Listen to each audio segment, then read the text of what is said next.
Hello friends, welcome back to ಮತ್ತೊಂದು mini vlog. So ಬ್ಯಾಂಗ್ಳೂರಲ್ಲಿ ಇವಾಗ ತುಂಬಾ ಡಿಮ್ಯಾಂಡ್ ಅಂದರೆ ಅದು BMTC ಬಸ್ ಅಂತಲೇ ಹೇಳ್ಬೋದು. ಇವಾಗಂತಲ್ಲ, ಆಲ್ವೇಸ್ ಅಂತ ನಂಗೆ ಹಾಗೆ ಅನಿಸುತ್ತೆ. ಯಾಕಂದರೆ ಯಾವಾಗಲೂ ಕೂಡ ಬಸ್ಸು ಫ್ರೀಯಾಗಿ ಇರೋದೇ ಇಲ್ಲ, ಯಾವಾಗಲೂ ಫುಲ್ ರಶ್ ಇರುತ್ತೆ. ಸೊ ನಾನು ನನ್ನ ಸ್ಟಾಪ್ ಬಿಟ್ಟು ನೆಕ್ಸ್ಟ್ ಎರಡು ಸ್ಟಾಪ್ ಎಕ್ಸ್ಟ್ರಾ ಮುಂದೆ ಹೋಗ್ಬಿಟ್ಟಿದ್ದೆ. ಯಾಕಪ್ಪ ಅಂತಂದರೆ ಈ ಒಂದು ಬ್ಯಾಗ್ ತರಬೇಕಿತ್ತು, ಲಂಚ್ ಬ್ಯಾಗ್ನ. ಸೊ ಇದನ್ನು ಹೋಗಿ ತಗೊಂಡು ರಿಟರ್ನ್ ಬರುವಾಗ BMTC ಬಸ್ಸಲ್ಲಿ ಬಂದೆ, ಅದಕ್ಕೆ ಹಾಗೆ ಹೇಳಿದೆ ಅಷ್ಟೇ.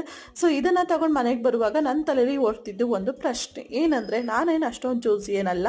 ಸೊ ಅಂಗಡಿಯವ್ರಿಗೆ ಅಷ್ಟೊಂದು ತಲೆ ಬಿಸಿನೂ ಕೂಡ ಕೊಡಲ್ಲ ನಾನು. ಯಾಕಂತಂದರೆ ಅವ್ರು ಯಾವುದೊಂದು ತೋರಿಸ್ತಾರೋ ಅದರಲ್ಲಿ ಯಾವುದೋ ಒಂದೋ ಎರಡೋ ನೋಡಿಬಿಟ್ಟು ಅದರಲ್ಲಿ ಒಂದನ್ನು ಚೂಸ್ ಮಾಡ್ಕೊಂಡು ಬರ್ತೀನಿ. ತೀರಾ ಆ ಕಲರ್ ಕೊಡಿ, ಇದು ಬೇಡ, ಅದು ಇದು ಹಾಗೆ ಹೀಗೆ ಅಂತ ತಲೆನೋವು ಏನೂ ಕೊಡದೇ ಇರುವಂತಹ ಒಂದು ಕ್ಯಾಂಡಿಡೇಟ್ ನಾನು ಅಂತಲೇ ಹೇಳ್ಬೋದು. ಸೊ ಆದರೆ ಮನೆಗೆ ಬಂದು 20 ಸಲ ಅದ್ರ ಬಗ್ಗೆ ಬುರ್ಗ ಯೋಚನೆ ಮಾಡ್ತಾನೆ ಇರ್ತೀನಿ.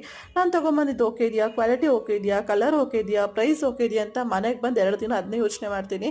ಸೊ ನೀವು ಕೂಡ ನನ್ನ ಥರನೇ ಇದ್ದೀರಾ ಅಂತ ಹೇಳಿ ಕಮೆಂಟ್ ಮಾಡಿ ತಿಳಿಸಿ.